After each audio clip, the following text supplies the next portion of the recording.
to this country. And that's what I always wanted. That's what Stranska Subsidience was about. We welcome everybody who can add. So he's copied from us, but it doesn't matter. The only important thing is the citizen happy? And if the citizen is happy, there's no problem. If they're not happy, trust me, in the Balkans, you got a massive problem, a big problem, if the citizens are not, because everybody's heavily armed. My wife was taught how to shoot at the age of 8. It was part of the curriculum in school to protect the your country. Dangerous. And remember, the Celtic women could fight equally to their men. The Balkans, the Belgrade was a Celtic enclave.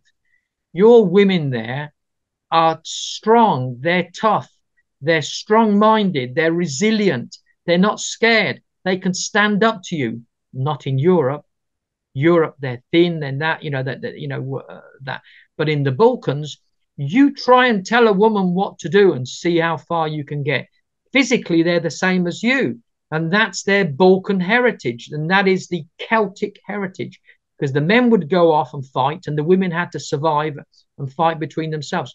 So physiologically, that's the situation. You have a fantastic, beautiful country that now can prosper under a government that has a proper policies, which it seems that Vučić has learned, a good lesson there, and he's going in the right direction. Well, you mentioned wives, women here in Balkans.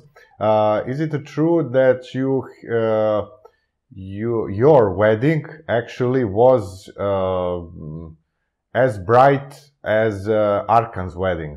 Well, let me tell you about that. I was married in Belgrade for one. Milosevic gave me the authority on one condition. He said, I give you permission. I'm going to tell my minister to give you permission to marry on the 17th of June, 1995. He said, but you have to have a translator because you've got to understand what the hell you're getting into when you're marrying a Balkan woman. I remember that conversation in Tolstoyeva. There, he said, you have to understand what you're getting into. You're not buying into your European women. This is a Serbian woman, and you need to understand. So I agreed to that there. But the ceremony and the wedding, the feast that we had was in Italy. So how do I get 200 guests to Italy? I have to persuade the foreign minister that he's to give me permission and a license to fly 2 jets which was under heavy sanctions, and everybody was against it. But Đovani Di Stefano, having protected the Italians and done everything that we possibly could and enhanced, and having good relationships, we were hoping to have a good relationship with everybody.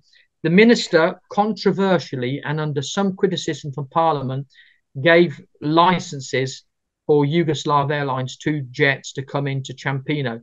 But those KURACs at the airport, the people there, what they did was that we had permission to come, but they checked every single passenger.